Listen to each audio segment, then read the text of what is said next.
Hello, my name's Angela Bird and I love the Vendée.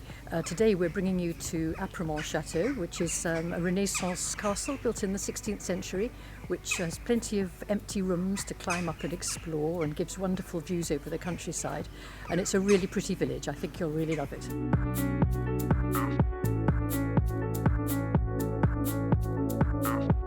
And here is a map of that was made in the 16th century from the sea on the left, all along the river, but through all the little hamlets and villages and windmills. You can even see Apremont itself, and it's a very precious thing.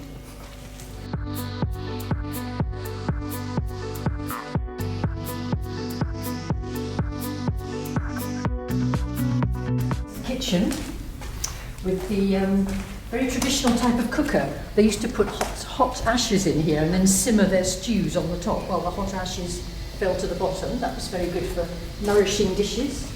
And here's the fireplace, fantastic fireplace, still with the thing for hanging the cauldron, the bread oven, and this is for turning a spit. And I guess that's for collecting the ashes that they would put on the stove next door.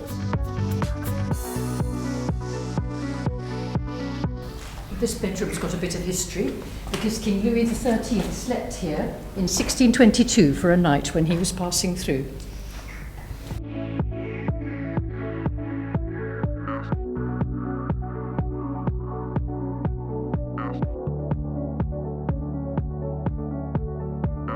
Well, here we are in the very top room of the chateau. After all those stairs, I'm quite out of breath.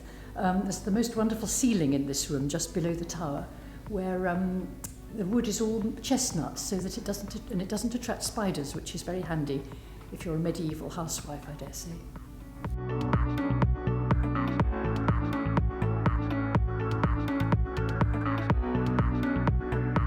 This is the pretty village of Apremont, which is on a rocky outcrop and makes it rather hilly, which is very unusual for villages in the Vendée. It's got lots of little steep streets which are really harking back to olden times. Some are so steep they're even steps, and there's a walking route you can pick up from the tourist office that will take you around all the most interesting parts.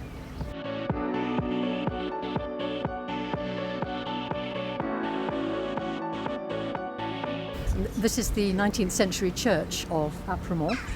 You have to climb some steep steps to get to it, but it's quite picturesque and it dominates the whole village.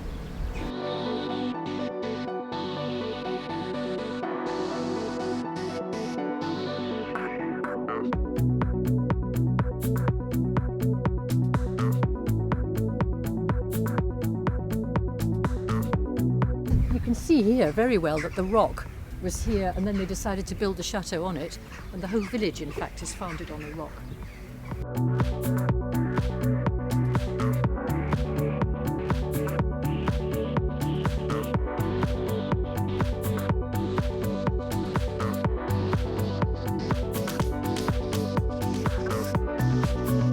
So this is the entrance to the ice house, which was a very early type of fridge where they would have collected ice in the winter, put it in this underground cavern, and it would have stayed remarkably cool, and they would have put all sorts of things to keep cool there through the hot season. Apparently even ice creams.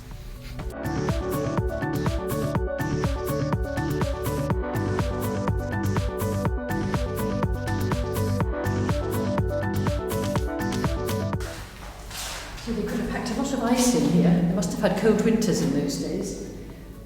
And they could have made wonderful desserts for the table if they were going to invite King Louis XIII for the night, for example.